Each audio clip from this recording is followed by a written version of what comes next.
Ganda ng display dito sa ano guys, oh. Rhinoma na Anta branch. Tingnan nyo naman, basketball shoes. Ito yung mga latest na sa gitna, yung Kai 2. Tapos may mga new arrival naman nakalagay. Ito ang ganda ng kulay, oh. Mentality. Ganda mga amiga, Kai 2 na mentality. New arrival. Siyempre yung price niya is 7,995 pesos. Ito yung Sun. Wow. Kai 2 pa rin siya, 7,995. Ayan siya.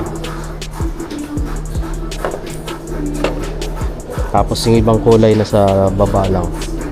Ito, nasa baba lang siya yung ibang kulay. Ito yung mga Kyrie na ano, inspired. Ayan yung Kai logo. Then 3,706 na lang pala to.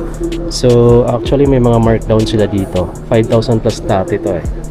3,000 ano na lang siya, 706. Ito Skyfield pa to. Ayan. New arrival, Skyfield nila. May nakalagay ditong tag. New arrival 3,995. Ganda talaga ng pagka-match ng kulay black saka purple ng ilalim, no? Naka-highlighting ng tuloy, oh. Tapos glossy na black yung midsole. Solid guys, oh. Ito naman yung white. Kung gusto mo ng white. Ito guys, oh. Markdown na to. 4,495 na lang to. Ito ba yung Kai team? Ito pa, oh. Ito mas mahal siya, naka-retail 4,995 dahil alam ko latest na release to na colorway, itong black gold, kaya naka-retail. Tapos dito is may mga naka-markdown din. 3,995 dati, 3,196 na lang ngayon. So naka-less ka dito ng mga almost 900 pesos. Ayan, or mahigit pa. Ito yung ibang kulay, oh. 5,276 na lang din to, oh. Mga budget type na basketball shoes. Hindi naman siya ganun ka-budget, no? Kasi medyo mataas pa rin naman. Ito naka-sale, oh. Naka-sale na itong ganito. Then, ito pa. May mga naka-markdown dito. From almost 4,000, bumaba siya to 3,196 na lang. Diba? Nasa 8 to 900 pesos din yung naka-markdown or na-save mo. Ito, triple block. 3,196 na lang din, oh. 3,196.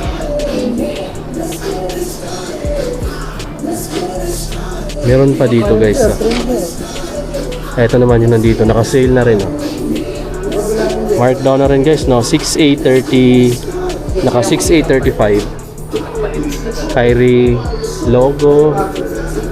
Ito multi-colorway siya. Tapos ayan, translucent outsole. Panalo.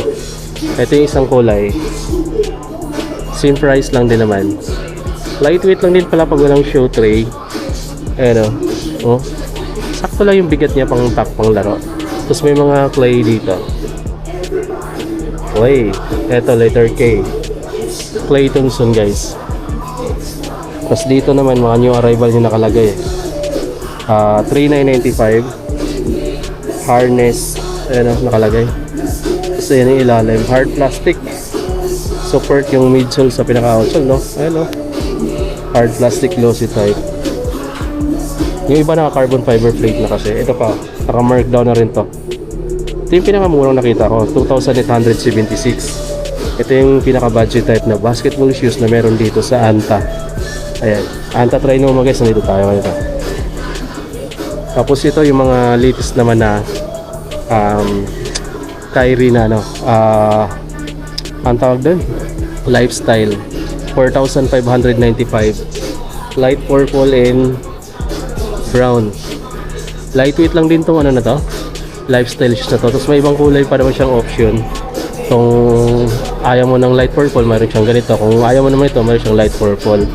Mamimili ka. Tapos ito mga running shoes naman. PG7 pala yung ano nila ito, na mga running shoes. Ito yung price, 3,995 lang yan guys, no? Pero mga latest version na to, mga bagong release na mga running shoes. Ito naman 3,995. Tignan nyo kung gaano kaganda yung mga design, tapos kung gaano siya kagaan. Tapos ayan, gumsole yung ilalim. Ganda din ng mga design niya guys, no? So kung naghahanap ka ng running shoes guys, consider nyo puntahan yung Anta. Solid talaga yung mga design din nila. Tsaka yung gaan nila sobrang lightweight. Meron pa ibang kulay oh. Ayan yung mga option ng kulay. Tapos kung gusto mo ng medyo high-end or mas ano nila, premium na mga running shoes, ito. Meron pang mas premium nito, nasa 14,000. Wala lang ako nakita dito. Ito kasi nasa 4,795 lang to eh. Ayan, pero yun yung design naman niya. Ayan, pero mayroon pa siyang mas premium pa talaga nito. Yung 13,000 plus yata. So wala lang akong nakita dito. Yung mas maganda pang klase na running shoes na meron sila. Ito kasi nagre-range lang yung mga price dito ng 3,000 to 4,000 dito sa mga running shoes na PG7. Tapos ito is nasa 4,000 plus. Ayan yung mga running shoes na to. Anta.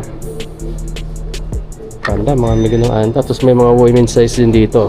4,795. New arrival siya no.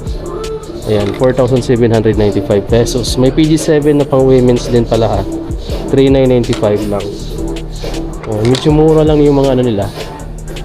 Dito tayo sa mga ano, mga t-shirt. Ito, Hopes on Fire 1395. Ganda ng pagka-black.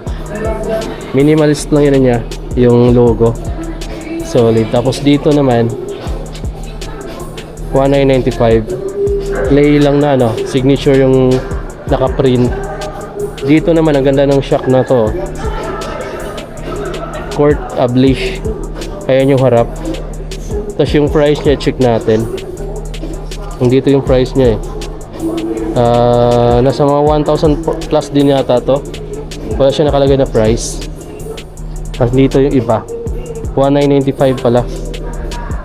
Shock yung nakalikod. Tapos dito Shock 4. Tapos syempre may mga Kyrie merch dito guys. Ito kano siya dito. Mga relax fit pala to. So ibig sabihin komportable sa pakiramdam to mga ganito. Mga dry fit. Eto mga price naman sila eh. Tapos meron pa dito. Ito maganda rin yung jersey na to no. 1,995 pesos. Ganito. Kyrie. Mag-aalas size na guys. Tapos mayroon itong naka 40 off pala na mga t-shirt no. 1,695. 1,695 list 40 pa yan guys. Oh. List 40% off. Ito pala yung mga slides nila. Karamihan naka-markdown na. Ito, 2,155 na lang to. Red yellow. Ito 2,155 din. Yellow tapos may brown yung fad. May pink naman dito. Pero hindi masakit sa mata yung pagka-pink niya. Light lang. 1,916. 1,916. Mayroon namang black. Ito, 1,916. Ayan yung outsole.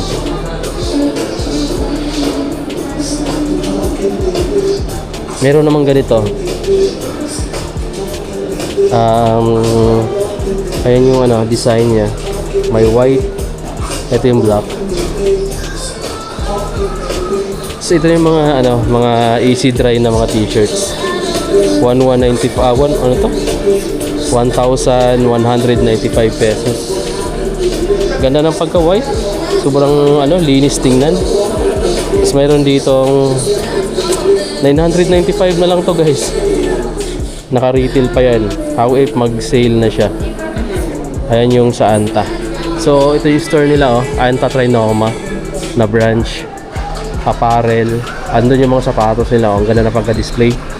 Solid yung pagka-display ng mga sapatos nila dito. Maganda tingnan. Tapos meron din ditong windbreaker na hoodie jackets for 195. Pang motor, pang biyahe. Ayan. Meron din ditong cotton type naman ng mga t-shirt. Meron din sila kahit anong klaseng t-shirt. 1,695. 1,695. Ang ganda ng likod pala niya oh. Pang outdoor pala siya no. Pang adventure ng mga t-shirt. Pang labas. Hi sir. Dami ng mga markdown. Ang dami din pa ng pang trail na bag. Ganda din ng pang outdoor na bag nila o na backpack. Ang daming mga compartment sa loob. Daming mga bulsa-bulsa. So yan, paano mga amigo, no? So, nakakapagod. Ngayon lang tayo nakalabas ulit, no? After 6 days. Dahil nagkasakit tayo. Kung nakapansin nyo, wala tayong upload. So ngayon, unang upload natin, kasi dito ako malapit, dito lang ako muna nag-upload sa Trinoma. Bukas, I'm not sure kung saan ako papunta. Pero sa ngayon, ito lang muna yung panoorin nyo guys. Ngayong November 2025, ito yung mga latest update ngayon ng mga sneaker store dito sa Trinoma, North EDSA. So hanggang dito na lang natin tapos itong vlog. At kung may nagustuhan ka dito, puntahan nyo na lang. May mga naka-markdown naman sila dito, mga basketball shoes, lifestyle, at mayroon din mga apparel. So guys, paalam. Then, kung hindi ka pa nakasubscribe, pindutin mo yung subscribe button, i-like mo na rin yung video na to, tsaka i-share mo rin para dun sa mga mahilig ng sneakers, mahilig ng mga content natin, para mayroon silang makita mga amigo na panibago naman dito. Baka magustuhan nila yung mga pinakita natin sapatos. So, advance Merry Christmas sa inyo mga amigo, sa inyo lahat. At baka hanggang December na lang yata tayo mag-vlog dito, no? Kasi sa susunod, baka buhay probinsya na lang muna tayo kasi magbabakasyon muna ako sa Leyte guys. Medyo matagal ako doon. So siguro mag-iiba muna ako ng content doon. Sana supportahan nyo pa rin tayo. Ang papakita ko na naman doon is yung mga gandang view naman mga amigo. So kung ano yung buhay probinsya mga amigo. So hanggang dito na rin tapusin yung vlog natin dito sa Anta Trinoma. Bye bye.